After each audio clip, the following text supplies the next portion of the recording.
Olá, turma! Tudo bem com vocês?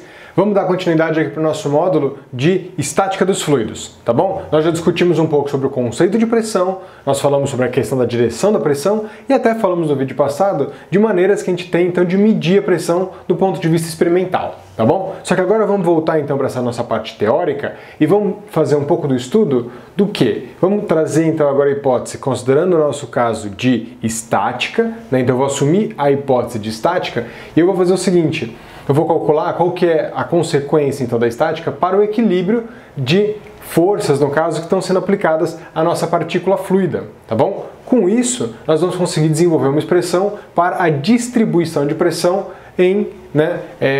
dentro do nosso fluido, tá bom? Só que olha só, como é que a gente vai fazer esse modelo então?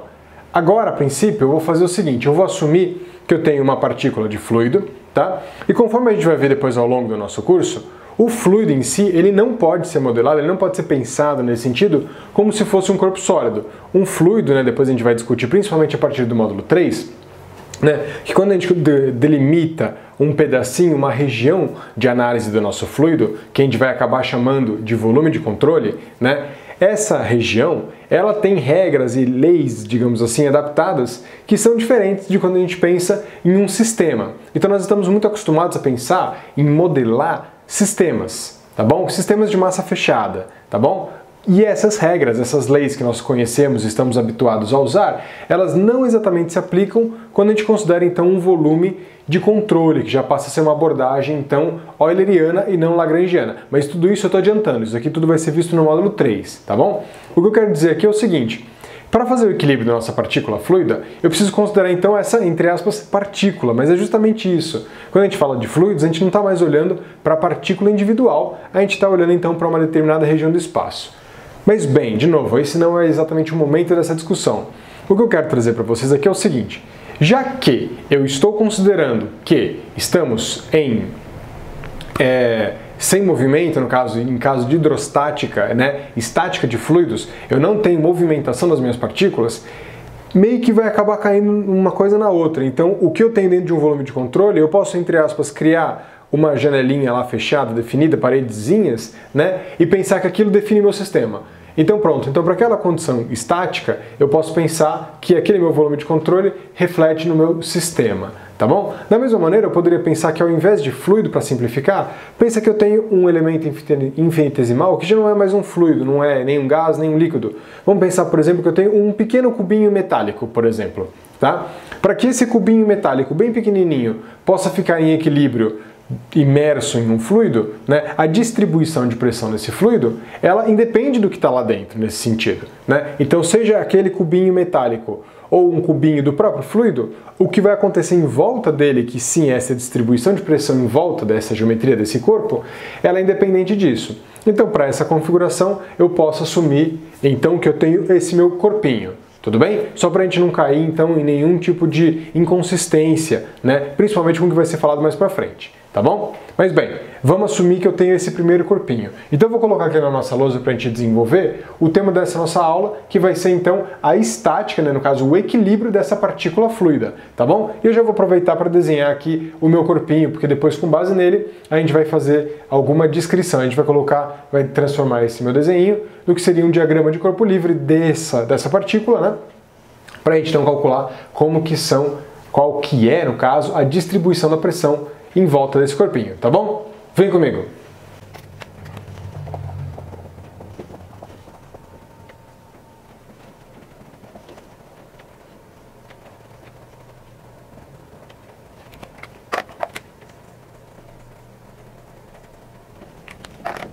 Olha só, pessoal, temos então a análise que vai ser do equilíbrio da nossa partícula fluida, uma partícula de fluido, tá bom? E eu desenhei aqui do nosso lado um elemento infinitesimal. Então eu estou considerando agora um elemento bem pequenininho no qual nós vamos fazer a nossa análise. Eu aproveitei um dos vértices aqui do nosso elemento para desenhar o nosso sistema. O nosso sistema aqui, no caso, eu coloquei um sistema cartesiano, então eu coloquei um eixo. Aqui nesse vértice eu teria a minha origem, mas aí então eu coloquei x, y, z. Aqui, na verdade, em vez de x, y, z, a gente até pode pensar, então, no caso, que x, y, z são as coordenadas, mas eu posso pensar nos versores, Então aqui I associado à direção x, o J associado então à direção OY e K, o meu versor então indicando a minha direção OZ aqui nesse sentido, tá bom? Só porque a gente vai precisar então dessas nossas direções daqui, tudo bem? Então olha só, eu vou partir do seguinte ponto, né? Eu vou considerar que esse nosso elemento infinitesimal, ele tem então dimensões dx, dy e dz. Eu vou colocá-las aqui. Tá bom? Então, as nossas arestas, elas vão ter então comprimentos dx, dy e dz, cada um deles associados então à sua direção, tá bom? Eu vou colocar então aqui a segunda lei de Newton aplicada para esse elemento infinitesimal, tá bom? No caso eu vou ter, tá? Então eu vou ter, olha só, a força, essa força daqui, depois eu daria uma aula inteira só sobre a discussão da segunda lei de Newton, mas vamos deixar isso para um outro vídeo, né? O que eu estou escrevendo aqui é o quê? Essa força daqui é a força resultante, no caso é o vetor força resultante, né, que está sendo aplicado nesse nosso elemento. A gente vai entrar então para discutir quem é esse dF daqui. E dF, no caso, é um elemento de força infinitesimal, até porque nós estamos considerando forças infinitesimais que estão aplicadas nesse elemento. Isso porque ele é muito pequenininho. Então, a questão de área, a questão de gravidade, todas as forças distribuídas que nós temos, elas são todas infinitesimais, considerando então esse volume infinitesimal que nós temos. Tá bom? Depois, então, isso vai estar associado a esse diferencial de massa, porque então essa parcela infinitesimal de massa. Essa parcela daqui, ela não é vetorial, ela é uma parcela escalar, então ela é só um número, ela é uma quantidade, né? Depois multiplicado então pela aceleração desse elemento daqui, tá bom? Aí você pode falar, mas César, você está falando que a gente está falando do equilíbrio da partícula fluida, principalmente quando a gente está considerando, nesse caso aqui, a gente está vendo nesse módulo, da estática, né? No caso da estática, nós poderíamos considerar então que esta aceleração, ela é zero, tudo bem? E então a gente já teria então que essa força líquida que está sendo aplicada, esse dF, tem que ser zero. Tá bom? Mas vamos segurar isso aqui por enquanto, tá bom? Eu vou chegar numa expressão um pouco mais geral e daqui a pouco eu simplifico ela para essa condição. Mas eu queria deixar claro já que esse Azinho daqui vai trazer uma possibilidade pra gente, que eu vou trazer para um outro vídeo, que a gente vai discutir o movimento de corpo rígido do fluido, que a gente vai discutir, tá bom? Mas isso fica para depois. Então vamos considerar esta análise daqui. Eu tenho essas minhas forças que vão ser aplicadas, vão ser iguais então a essa diferencial de massa vezes a aceleração desse bloquinho daqui. Só que vamos pensar então quais são as naturezas das forças que nós temos agindo aqui, tá bom? Algo que nós já vimos nos vídeos anteriores é que eu vou ter a pressão que está sendo aplicada, e algo que nós já vimos também é que essa pressão, ela por si só, ela é um campo que vai ser então escalar, ela não é vetorial no sentido de que a pressão não varia a direção dela. A pressão, ela depende daquela posição. Agora, depois disso, ela não depende. O Px, no caso, e o Py, ou um Pθ, eles são iguais, tá bom? Nós já vimos isso numa aula passada. Agora, isso não significa que a pressão seja igual. A pressão varia ao longo do seu espaço, tá bom? A questão é, então, que ela não tem uma direção preferencial. Claro que a variação da pressão, sim, depende da direção, mas a pressão em si, não, tá bom? Só que olha só, então eu vou assumir o seguinte, eu vou assumir que aqui no meio desse nosso elemento, bem no meio desse nosso domínio, então na posição XYZ que eu vou considerar que é ocupada por esse elemento infinitesimal, eu tenho uma pressão P. Então esta pressão P, eu poderia pensar que ela representa a pressão que está sendo aplicada no centro, né? A pressão realmente no centro desse elemento infinitesimal, tá bom? O que vai acontecer? Pelo fato de existir essa pressão, eu vou ter em cada uma das faces do nosso elemento uma força aplicada. E essa força vai depender então de quanto que eu tenho de pressão aplicada em cada uma das faces e também da face em si, tá bom? Só que olha só, nesse caso aqui, vamos pensar nessa superfície daqui, que é esta primeira parede da esquerda aqui, ó. No caso que seria esta parede daqui, que seria uma parede dx, dz, tá bom? Olha só, nesta parede daqui, eu vou ter uma pressão que é um pouco menor, aliás, não sei se ela é menor, eu sei que ela é um pouco, talvez, diferente desta. Por quê? Porque eu andei daqui para cá. Olha só, desta região daqui. Vamos pensar aqui no meinho dessa face. Até aqui, o que eu fiz? Eu andei metade desse meu tamanho, desse meu cubo, tá? Então, se a aresta desse meu cubinho infinitesimal, ele é dy nessa direção que eu estou dando exemplo agora, então metade dele vai ser dy sobre 2. Tá bom? Então ele mudou esse dy sobre 2. Então se a gente fizer uma primeira aproximação em série de Taylor, eu posso pensar o quê? Que aqui nesse ponto eu não tenho mais pressão. Eu tenho o que era de pressão, só que ela variou alguma coisa. Tá bom? Como nesse sentido eu voltei dy sobre 2, eu vou fazer o seguinte, olha só. Eu vou escrever o seguinte, eu vou falar aqui. Nessa face daqui, a pressão vai ser... Tudo bem? Olha só, eu falei que nesta face a pressão ela vai valer a pressão que valia aqui no meio, só que menos o quanto essa pressão varia quando eu ando em y. Então eu coloquei a derivada parcial da pressão em relação à direção y, então del P del y, vezes o quanto que ela varia. Então isso daqui é quanto ela varia na direção y, e aqui eu multipliquei por quanto eu andei na direção y. Então no caso, dy sobre 2, que é metade desse meu tamanhinho. Tudo bem? Do lado de cá, no outra face que eu vou ter o quê? Eu vou também ter uma pequena variação. Só que agora, como eu andei para o outro lado, em vez de subtrair essa variação, eu vou somar essa variação. Então, nesse novo pontinho aqui, eu vou ter uma pressão que vai ser a pressão que ela era no meio, mais, porque agora eu andei para o lado direito, que é o favor da minha direção J positiva, mas quanto essa pressão varia em função da direção y.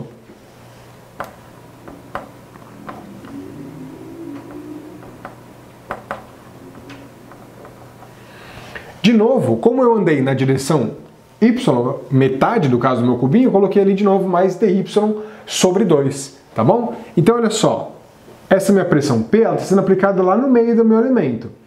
Só que como que me interessa é a pressão que está sendo aplicada nas faces, eu tive que me deslocar um pouquinho para o lado esquerdo, um pouquinho para o meu lado direito, tá bom? E isso tudo então me deu essa diferença de pressão que está agindo aqui. Só que olha só, essa pressão que está agindo aqui, ela vai ter como consequência uma força para cá, tudo bem? Nós já vimos então que as forças que a pressão, aliás, que a distribuição de pressão cria uma força que é sempre entrando então na nossa superfície. Então se eu tenho esse meu modelo aqui, esse é meu geometria, a distribuição de pressão nessa face cria uma força então para dentro desse elemento, então nessa direção daqui, tá bom? Então, desse meu lado aqui eu vou ter o quê? Eu vou ter o contrário, eu vou ter uma força aplicada para o lado esquerdo.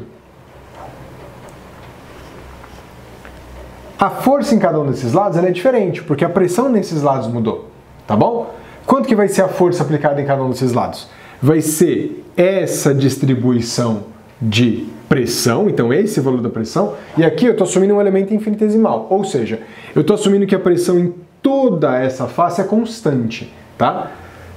Então, claro, ela varia, eu vou considerar quando eu tenho grandes variações, mas para esse elemento infinitesimal eu estou assumindo que ela é igual em cada uma dessas 6 faces, essa pressão é igual na face, tá bom? Então, para eu calcular a força que está sendo aplicada, eu pego qual é a pressão de fato que está sendo aplicada e multiplico pela área, tá bom? Nesse meu caso daqui, eu vou ter esta pressão, então eu vou até aproveitar o que já está escrito na lousa para não poluir o desenho. Então, esta força que vai estar sendo aplicada aqui vai ser esta pressão vezes um elemento de área. Qual que é o elemento de área que está sendo vista por esta pressão aqui do meu lado esquerdo? Vai ser esse dx vezes dy, tá bom?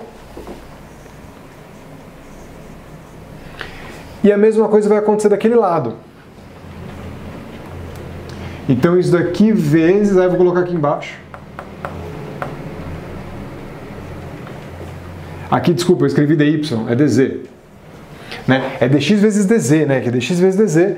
E aqui também escrevi aqui embaixo dx vezes dz. Vai ser essa força que vai estar agindo, tá bom? Aqui, gente, vamos deixar claro. Esse desenho que eu estou fazendo na lousa é difícil de eu começar a colocar vetores para todos os lados, porque vai complicar o meu desenho, tá? Mas acompanha comigo. Nessa face daqui, que está em cima, ela vai me gerar uma força que vai ser vertical, no caso, se eu assumir que z é uma direção vertical, mas uma força na direção de z, tá bom? Então aqui para baixo e nessa face aqui de baixo, uma força então que vai ser para cima. Nessa face que está lá atrás do cubinho, ele vai me jogar uma força vindo para fora da lousa e outra aqui agindo nessa primeira seção daqui, indo para dentro, tá bom? Só que o interessante aqui é, Na direção J, que é essa aqui do meu lado direito para a lousa, que é mais fácil para eu desenhar, tá? Nessa direção eu só tenho a influência da pressão, então nesta face aqui e nesta face daqui, tá bom?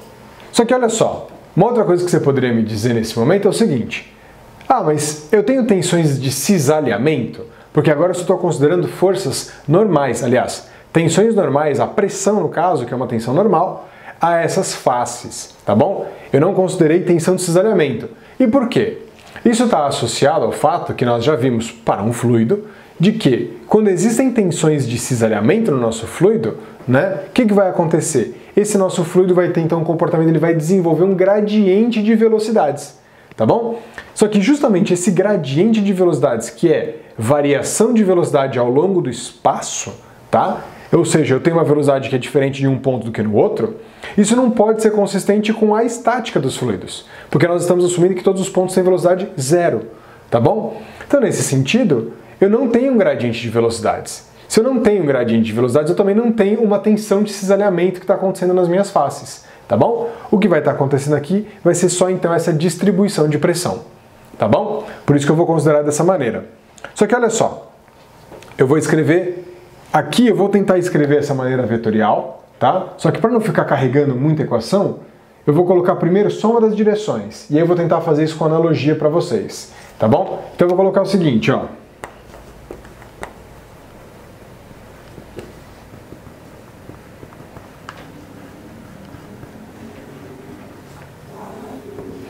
Então, para a direção J, então eu vou colocar. Vou colocar então elemento infinitesimal de força na direção Y, no caso J, né? Vai ser então esse dm vezes AY, então já considerando, eu tiro a componente vetorial dessa nossa equação e estou escrevendo agora só nessa direção, tá bom? Mas vamos analisar então quem que é essa força daqui. Essa força daqui vai ser o que? Olha só. Para o lado direito, então uma força apontada para o lado direito no sentido positivo do nosso Y, eu tenho esta componente. E para o lado esquerdo, então no sentido contrário ao definido pelo nosso sistema, eu tenho esta componente de força daqui, tá bom? Então olha só, isso daqui vai ficar positivo. Então eu escrevi a força que está indo para o lado direito, por isso que ela está como positiva. Aqui esse menos, de novo, ele vem porque para calcular a pressão nessa face eu andei para a esquerda. Só que a força como um todo está apontada no sentido positivo da minha direção J. Por isso que eu estou colocando aqui esse entre aspas, não estou colocando, mas vocês entendem que se não tem sinal aqui é um sinal de mais. Em compensação, essa força que está sendo aplicada nessa lateral aqui, eu vou aplicar ela para o lado esquerdo. Então ela vai contra o sentido da minha força, por isso eu vou colocar um menos, tá bom? Que vai ser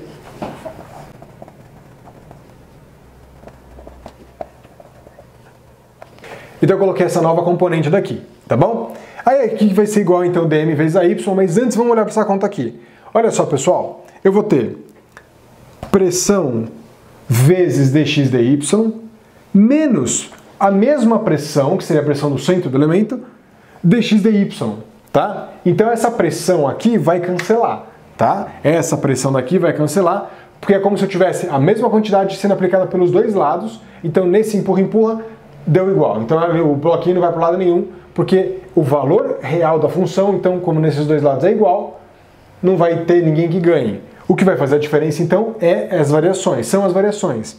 Aqui eu vario um pouco para um lado, ali eu vario um pouco para o outro, e é isso que a gente vai analisar. Só que olha só, aqui eu tenho menos del P del Y vezes dy sobre 2, vezes dx dz.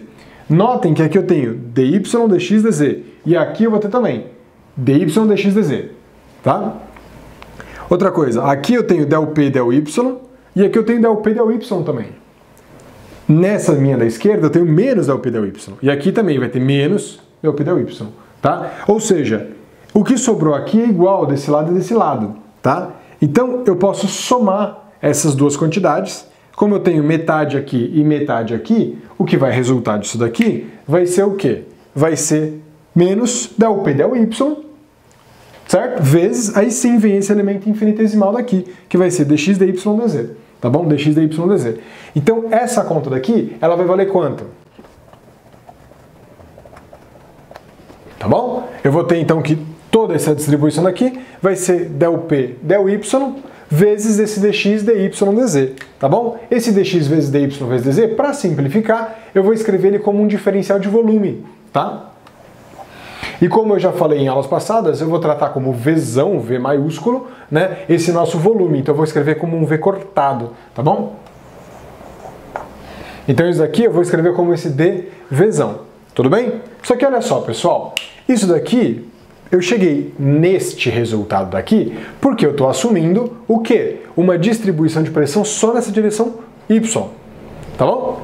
E se eu considerasse as outras, né? Olha só, eu cheguei isso daqui assumindo a nossa direção J, tá bom? Então, quando eu retomar essa nossa equação daqui, o que vai acontecer? Se eu trouxer de volta então esse nosso J para a direção, é como se isso daqui tudo se refletisse num vetor, que é justamente del P del Y, vezes esse dV na direção J, tudo bem?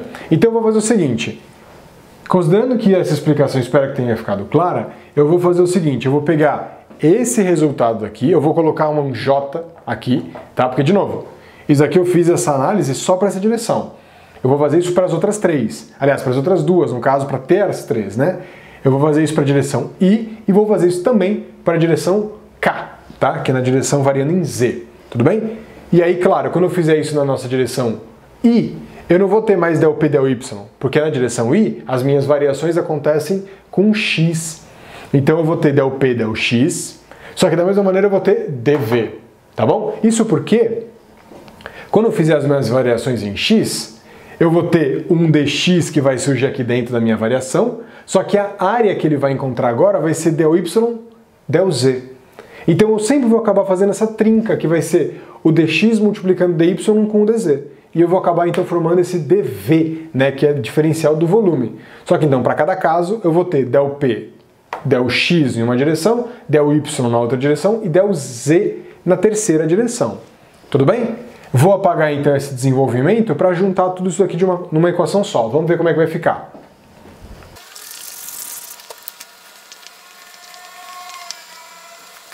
Então olha só, pessoal. Esse dF, então, juntando aquelas três parcelas que eu estava falando para vocês, vai dar del P del X na direção I, del P del Y menos del P del Y na direção J, que esse foi o que a gente demonstrou agora há pouco, e menos del P del Z na direção K, todos eles sendo multiplicados por esse dV, tá bom? Aí você vai falar, então essas são todas as forças que estão sendo aplicadas no seu elemento infinitesimal? Bem, as da origem de pressão, sim, vão ser essas daqui, tá bom? De novo, nós estamos assumindo que eu não tenho gradientes de velocidade, então não tenho tensões de cisalhamento nesse meu elemento. Então eu vou ficar com essa análise de pressão. Agora, eu poderia ter outro tipo de força que está sendo aplicado nesse meu elemento infinitesimal? Eu poderia ter uma força que nós chamamos de uma força de campo. No caso, uma força que vai estar associada aí, seja por um campo magnético ou seja por um campo gravitacional. Por que não? Não é? Então aqui, para esse meu desenho, eu posso aproveitar a oportunidade e fazer o seguinte, eu posso assumir que eu tenho um vetor gravidade aplicado aí. E junto a ele, então, eu vou ter um peso, tá bom? Esse meu peso, eu poderia colocá-lo aqui como o quê? Como um elemento dm, certo? Vezes o vetor gravidade, tá bom? Então é o que eu vou fazer. Eu vou colocar aqui mais dm vezes esse vetor gravidade, tá bom? Tudo isso vai dar então esse meu dm vezes a aceleração. Vai começar a apertar aqui. Deixa eu fazer uma separação. Tá bom? Só que olha só, deixei isso aqui destacado de propósito, por quê? Vamos olhar para esta construção daqui. Essa construção daqui é o quê? A gente consegue notar que eu tenho a variação de uma função em relação a uma direção e multiplicada pelo versor dessa direção. Então aqui dentro eu tenho del P del X aplicado na direção I, del P del Y aplicado na direção J e del P del Z aplicado na direção K. Isso daqui é o que a gente conhece pelo operador nabla. Tá bom? A gente pode pensar e identificar aqui que, na verdade, eu tenho o quê? Eu tenho um menos, eu vou colocar esse menos em evidência. o gradiente, né? No caso a gente pode pensar aqui nesse operador nabla, ele é um gradiente, né, vetorial, o próprio nabla em si, esse triângulo. Algumas referências colocam essas flechinhas em cima do triângulo, outras não, então vamos deixar só esse nabla aqui, só para também não confundir. Esse é o operador nabla aplicado à pressão, tá? Então eu vou ter esse operador aqui é um operador vetorial, que a gente chama, isso daqui vai chamar, quando o nabla, que é esse operador vetorial, ele é aplicado em uma função que é não vetorial, no caso, quando ele é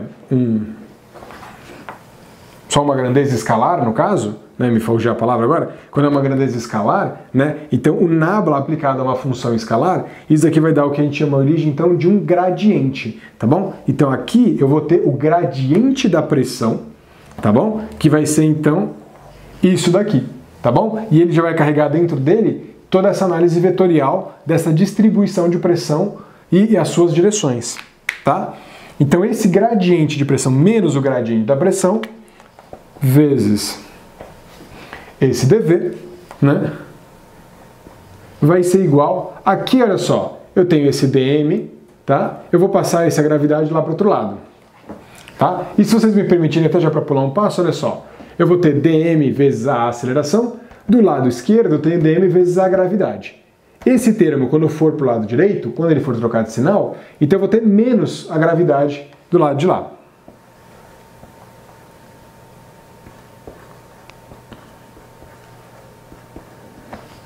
Tá bom? Então eu vou ter esse dm vezes a gravidade. Aqui duas coisas que eu vou fazer para o próximo passo. A primeira eu vou multiplicar todo mundo por menos 1, tá? Então esse sinal negativo daqui vai ficar positivo e aqui eu vou inverter a ordem, né? Vai ficar menos A mais G, tá bom? Tudo bem.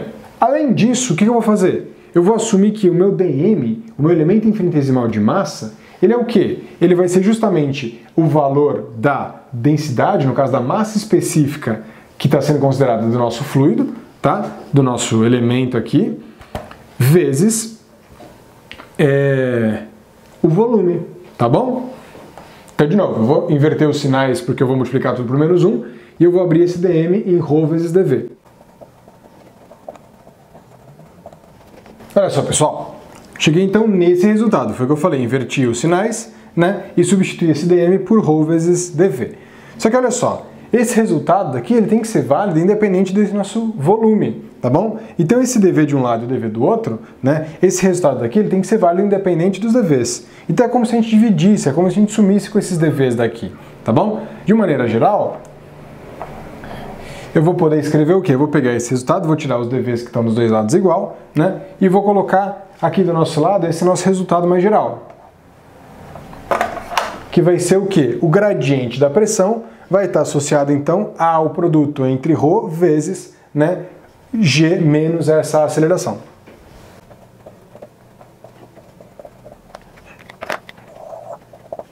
Tudo bem? Então, dessa maneira, turma, a gente consegue verificar o quê? Nós encontramos uma expressão que vai dar pra gente como que varia, então, a pressão, então um gradiente de pressão. A gente tem que lembrar que esse gradiente de pressão, esse delta P, ele está carregando isso daqui, né? Ele está carregando del P, del X, del P, del Y, del P, del Z, cada um aplicado em uma determinada direção, né? Ele vai estar sendo aplicado, então, vezes ρ, né? Esse gradiente daqui, então isso aqui é uma grandeza vetorial, vai estar sendo aplicada ρ, então a diferença entre gravidade e aceleração, tá bom? Se no caso a aceleração que o corpo tem é igual à da gravidade, ou seja, pensa assim, pensa que você tem um copo com água, tá? Você tem aquele copo com água e você então tem naquele copo um gradiente de pressão, porque aquele copo ele está parado, a aceleração daquele copo é zero, só que existe gravidade. Então, por existir gravidade, né, eu vou ter então um gradiente de pressão que vai se desenvolver dentro daquele copo. Como a gravidade, no caso, é vertical, nessa nossa definição, a própria definição de vertical, né, a direção da gravidade, né, como eu vou ter então aceleração zero, porque eu tenho esse copo parado, e eu tenho gravidade, eu vou desenvolver então aqui um gradiente de pressão que vai acontecer só na direção K, no caso, se eu assumir que a gravidade está na direção Z, tá bom? Então eu vou ter esse gradiente de pressão e para as outras eu vou ter gradiente de pressão igual a zero, né? Ou seja, a pressão é constante nas outras direções, mas ela vai variar então na direção da gravidade, tá? Que vai ser então em função de ρ vezes g. tá? Só que olha só, o interessante desse resultado é, se eu pego esse copo e eu solto esse copo, então esse copo começa a cair em queda livre, eu vou ter que a aceleração desse copo vai ser igual à da gravidade. Nesse momento, eu vou ter que G menos A vai dar zero, então o gradiente de pressão dentro daquele copo vai sumir. Então aquele gradiente de pressão que a gente tinha aqui, a pressão na base do copo, do fluido, ela tinha que ser maior para equilibrar a coluna de peso, né, a coluna de fluido, o peso do fluido que estava em cima dela. Na hora que aquilo cai, então eu vou ter fluido todo caindo com a mesma distribuição de pressão, tá bom? Eu não vou ter mais aquela gradiente de pressão que eu tinha antes, tudo bem? Esse tipo de resultado daqui também, ele permite uma espécie de ideia pra gente que é interessante, que é o quê? Pensa nesse mesmo copo, imagina que você está acelerando um corpo, né, acelerando esse corpo. Você está dentro de um carro, por exemplo, esse carro acelera. A gente consegue ver que ele dá uma inclinada na superfície desse copo, né? Então a gente vai ter uma aula um pouquinho mais nos vídeos para frente que vai falar sobre esse fenômeno, que vai falar então como que o gradiente de pressão vai estar associado quando a gente tiver um corpo, no caso uma massa de fluido, que se comporta como se fosse um corpo rígido. Aqui é importante a gente trazer essa ideia de corpo rígido, por quê? Porque aí a ideia vai ser que todos os pontos do nosso domínio fluido, né, agem da mesmíssima maneira, que é o que a gente assume quando a gente tem então um corpo rígido. Né? Por isso que a gente fala esse comportamento de corpo rígido, não é que o meu fluido, no caso, tem que a minha água que está lá, por exemplo, ela teve que congelar. Não é necessário, ela pode continuar na fase líquida ou na fase gasosa, mas o ponto é que toda ela vai se comportar como se tivesse da mesma maneira. Tá bom? E isso não só necessariamente numa direção linear, a gente pode, por exemplo, rodar, mas vamos deixar isso tudo, esses detalhes, para o outro vídeo, tá bom? Então, de qualquer forma, a gente chega nesse resultado aqui, que é o quê? Que o gradiente de pressão vai estar associado à densidade do fluido, no caso, vezes, então, a essa diferença entre o vetor gravidade e o vetor de aceleração, tá bom? Para a gente continuar então essa aula, eu vou fazer o seguinte, eu vou apagar essa nossa lousa que está carregada, mas eu vou trazer só esse resultado daqui, porque aí então finalmente a gente vai conseguir desenvolver um pouco mais, tá bom? Vamos ver o que vai acontecer.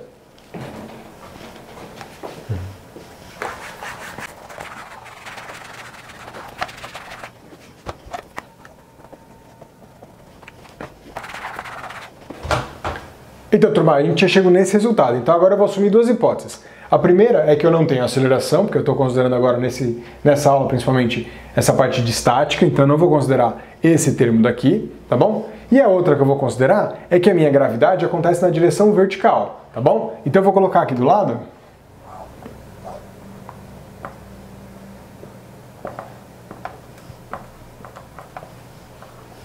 Eu tinha assumido essa nossa base de versores, né, IJK, eu vou considerar então que a gravidade ela está em K apontada para baixo.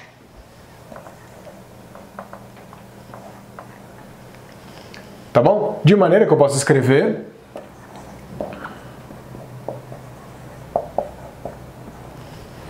tá bom? Eu posso escrever dessa maneira, eu posso falar que o vetor de gravidade é menos G na direção K. Então G como o valor, a intensidade no caso da gravidade, é o 9,8, e o menos K porque está apontado então na direção para baixo, sendo que eu assumi que para cima, né, é o positivo, tá bom? Então olha só, se eu assumir então, ó,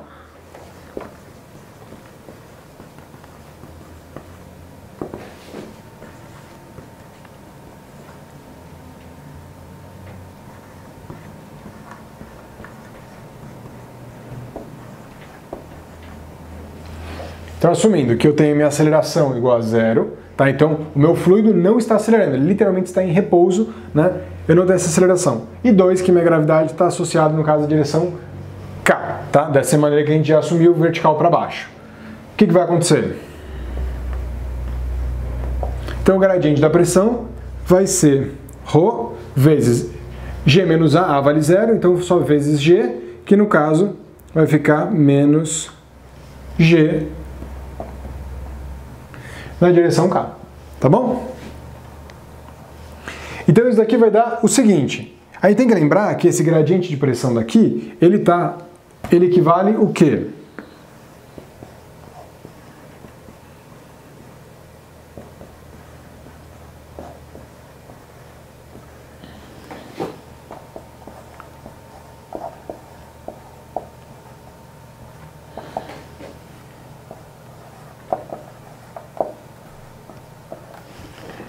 Então a gente vai ter esse resultado aqui. del P del X na direção Y, mais del P del Y na direção J, mais del P del Z na direção K, vai ser igual a menos ρ G vezes K, tá bom? Isso daqui vai dar o quê? Na direção Y, eu tenho que del P del X vale desse lado da equação, do lado direito eu tenho nada. Então eu vou ter... Ou seja, del P del X é igual a zero, significa que a pressão ela é constante ao longo da direção X. A função pressão ela não varia em função da variável X. Da mesma maneira, del P del Y, que está multiplicando por J do lado esquerdo, não tem ninguém do lado direito. Então esse del P del Y vai também ser igual a zero.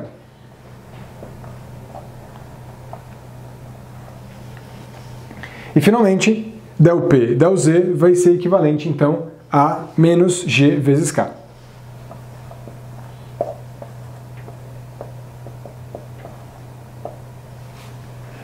G vezes ρ, eu falei K não, é G vezes ρ.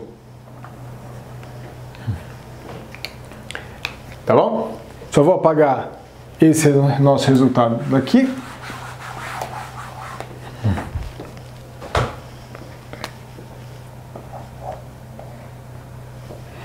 Daqui a gente pode fazer o quê? Eu tenho então que a pressão ela vai ser constante ao longo da direção X, ela também não varia em relação à variável Y, só que com relação a Z ela varia e nessa taxa daqui, que é ρ vezes G. Aí aqui vem uma grandíssima hipótese, né? Eu tenho essa variável e a densidade é uma densidade naquele local, né? Agora a pergunta que fica é, a densidade depende da posição? Se a gente já vai falando de um fluido que é incompressível, que a densidade dele, a massa específica dele é igual em todo o seu domínio, quando eu for fazer essa conta daqui, eu vou poder então falar que esse cara daqui é constante, né? E a gente resolve a nossa equação. Agora, se eu estiver tratando, por exemplo, com um gás, o gás, a massa dele, a massa específica dele está associada à densidade, à pressão no caso. Então, eu não posso assumir que a pressão, né, é independente. Eu não posso assumir que a massa específica não vai variar, tá bom? A gente pode pensar na atmosfera. Quanto mais baixo você está na atmosfera, quanto mais próximo ao nível do mar você está, maior é a densidade, porque você está comprimindo, então maior é a coluna de fluido que você tem, de atmosfera que você tem em cima. Quanto mais você sobe na atmosfera, menor é a pressão e também menor é a densidade. Então a densidade varia com relação à altura, tá bom? Então aqui, o que a gente vai poder falar, na verdade, vai ser o quê? Vai ser que a pressão